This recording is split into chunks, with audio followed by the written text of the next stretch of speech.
Cerita bermula dengan seorang ayah dari keluarga kulit hitam menjelaskan pada putrinya yang bernama Ster mengenai hidup mereka sebagai kaum kulit hitam. Ayahnya berkata jika ada polisi yang menghampirinya, Ster harus mengangkat tangan dan jangan bergerak.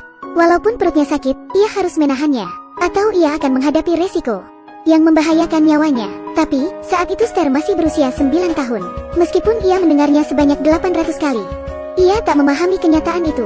Demi menjaga keamanan anak-anaknya, ibunya bersikeras menyekolahkan anaknya ke sekolah kaum kulit putih.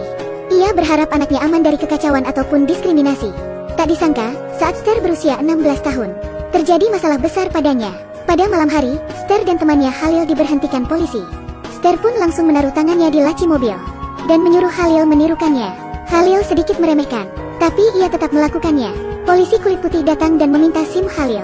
Halil pun membuka jendela mobil dan bertanya pada polisi apa kesalahannya. Polisi berkata, ia tak menyalakan lampu sein. Halil pun diminta keluar dari mobil untuk diperiksa. Tapi Halil dengan gayanya itu membuat polisi marah dan meminta ia keluar sekali lagi. Halil berkata bahwa polisi itu tak punya hak untuk itu semua. Ster menyuruh Halil untuk menurutinya dan berhenti bicara. Polisi itu pun kehilangan kesabaran.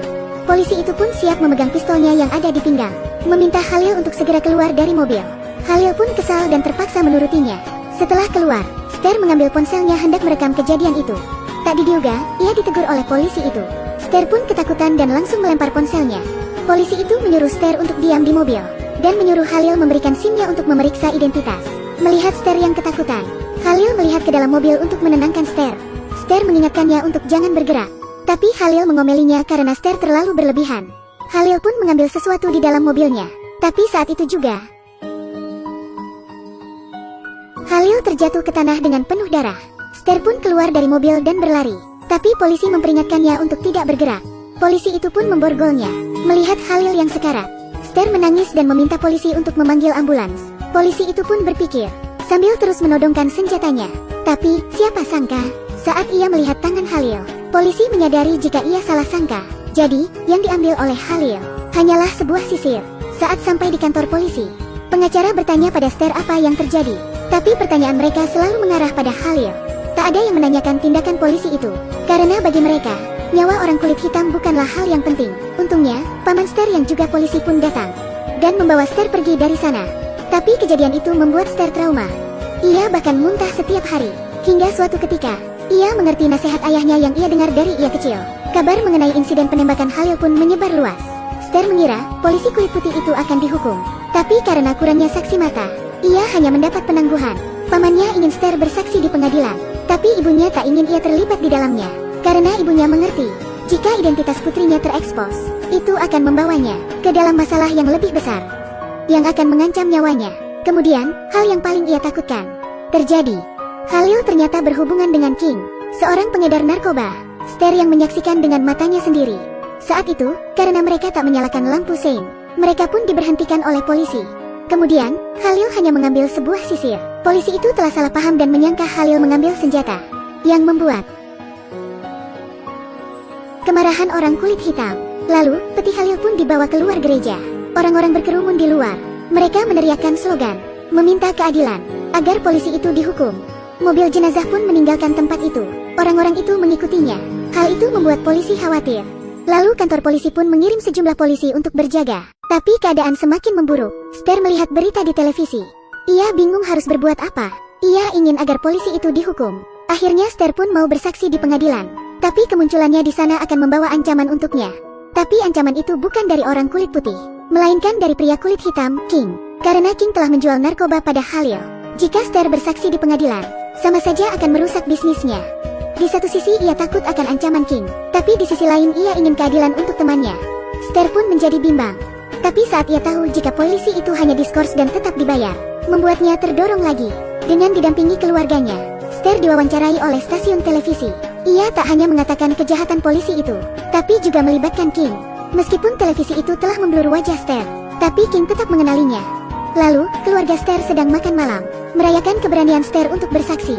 Tapi dari mata ayah Ster memperlihatkan ketakutan. Lalu ancaman pun datang. King dan anak buahnya memandangi mereka dari luar. Ayahnya tahu mereka tak akan bisa kabur. Ia pun keluar dan melawan King. Kedua adik Ster ingin membantunya. Tapi untungnya, mobil polisi datang, dan King segera pergi dari sana. Polisi itu mengira ayah Ster sedang membeli narkoba. Tanpa berkata apa-apa, polisi itu segera segera mendorong ayah Ster ke kaca dan memintanya untuk menyerahkan KTP-nya. Melalui kaca itu, anaknya melihat ayah mereka yang tak berdaya. Ia tak mau anaknya melihat pemandangan seperti ini, tapi ia tak bisa melawan. Semua itu membuat Ster mengambil ponselnya dan keluar dari sana. Ia hendak merekam kejadian itu. Polisi itu memintanya untuk menyimpan ponselnya, tapi kali ini Ster tak menurutinya. Dengan pengalamannya, ia tahu ia memiliki hak untuk merekam. Melihat tindakan Ster, orang kulit hitam di sana pun ikut merekam kejadian itu. Saat itu juga, polisi mengenali Ster. Ia adalah orang yang bersaksi di televisi. Mereka pun tak ingin macam-macam dan pergi dari sana. Ster meminta maaf pada ayahnya saat mereka tiba di rumah. Ia berkata seharusnya ia tak mengikuti wawancara di televisi. Tapi ayahnya meyakinkan anak-anaknya untuk tetap pada pendiriannya, untuk mengatakan yang sebenarnya. Kau dan adik-adikmu, juga ibumu, adalah alasanku untuk hidup dan meninggalkan King. Aku memberi kalian kekuatan melalui nama-nama kalian. Seven berarti sempurna, Ster berarti cahaya, dan Sekani yang berarti perdamaian. Gunakan itu dengan baik. Setelah itu, keluarganya pun merasa lebih tenang. Tapi kemudian, King muncul lagi di rumah mereka. Ayah Ster bersiap dengan pistolnya dan mengejar King. Tapi King sudah pergi. Akhirnya ayah Ster, Maverick harus mengungsikan keluarganya ke tempat paman mereka. Tapi ia kembali ke rumah dan akan menghadapi King. Esoknya, Ster hadir di persidangan. Tapi ia hanya sebentar di sana. Ia pun pulang dan bertanya pada pamannya yang juga seorang polisi. Mengapa harus berakhir seperti ini? Apakah kesalahan Halil sangat berat? Pamannya pun berkata, karena kepolisian tak mau mengakui jika polisi itu telah melakukan kejahatan. Itu semua hanya dianggap kelalaian saat bertugas. Pamannya berkata sesuai dengan apa yang ia tahu. Polisi memiliki banyak alasan saat memberhentikan sebuah mobil. Misalnya, jika itu adalah mobil hasil mencuri, atau jika ada senjata atau narkoba di dalam mobil, atau juga jika ia macam-macam dengan wanita di dalam mobil. Jika pengendara itu tak mau bekerja sama, atau ia menggunakan senjata, polisi pasti akan menodongkan pistolnya. Mendengar perkataan pamannya itu, Ster bertanya, bagaimana jika orang kulit putih yang melakukan kesalahan? Pamannya terdiam sesaat dan berkata, polisi akan menyuruhnya mengangkat tangan. Jawaban pamannya itu membuatnya kecewa. Tapi bukan hanya Ster yang kecewa. Semua orang kulit hitam sangat kecewa saat mendengar berita. Mereka seperti diperlakukan tidak adil. Mereka pun berdemo. Di sisi lain, King sedang berusaha menutupi kejahatannya. Ia menyelinap ke rumah dan menghajar Seven, adik Ster. Melihat adiknya yang babak belur, Ster memutuskan untuk ikut berdemo. Tapi polisi segera menghalangi mereka semua. Tapi kali ini mereka melawan dan memilih untuk mempertahankan martabat mereka. Ster mengenakan kaos yang terdapat wajah Halil di situ, membawa pengeras suara, dan berdiri di atas mobil. Kini ia berani untuk melawan. Namaku adalah Ster. Aku adalah orang yang ada di mobil bersama Halil. Kita semua adalah saksi atas ketidakadilan ini.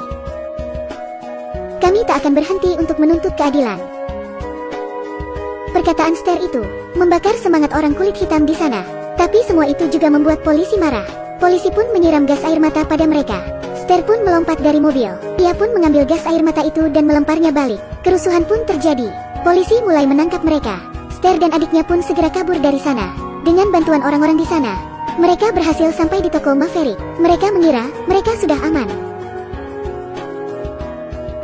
Lalu api pun mulai membakar tempat itu. Kedua saudara itu tak bisa bernafas. Untungnya, ayahnya segera datang bersama orang-orang di sana, membuka pintu dan segera menyelamatkan mereka. Tapi saat itu, King sudah menuju ke sana. Aku adalah seorang ayah yang tak membiarkan keluargaku terluka. Saat itu juga, Maverick berjalan sambil mencari pistol di belakangnya. Tapi saat ia mencari-cari, ia tak menemukan pistol itu. Tiba-tiba, jangan macam-macam dengan ayahku. Pemandangan itu membuat semua orang terkejut. Ia hanya seorang anak kecil. Lalu, Maverick menenangkan anaknya dengan merentangkan tangannya. Polisi pun datang ke sana saat itu. Mereka melihat anak kecil yang memegang pistol, dan langsung mengarahkan pistol mereka pada anak itu. Anak itu pun menangis. Ster yang melihat itu pun segera bertindak, melindungi adiknya. Sangat tidak masuk akal ketika polisi berprasangka pada anak kecil. Sungguh itu semua adalah ketidakadilan. Ster pun mengangkat tangannya dan berdiri di depan adiknya, Sekani. Ia tak mau tragedi temannya terjadi lagi. Akhirnya, Sekani menurunkan pistolnya. Polisi pun melakukan hal yang sama. Dan cerita selesai. Menyaksikan cerita dalam film itu membuat kita sadar, para kaum minoritas seringkali menghadapi diskriminasi. Maka dari itu kita harus menerima satu sama lain dan hidup dalam damai. Baiklah, jangan lupa tekan like dan follow.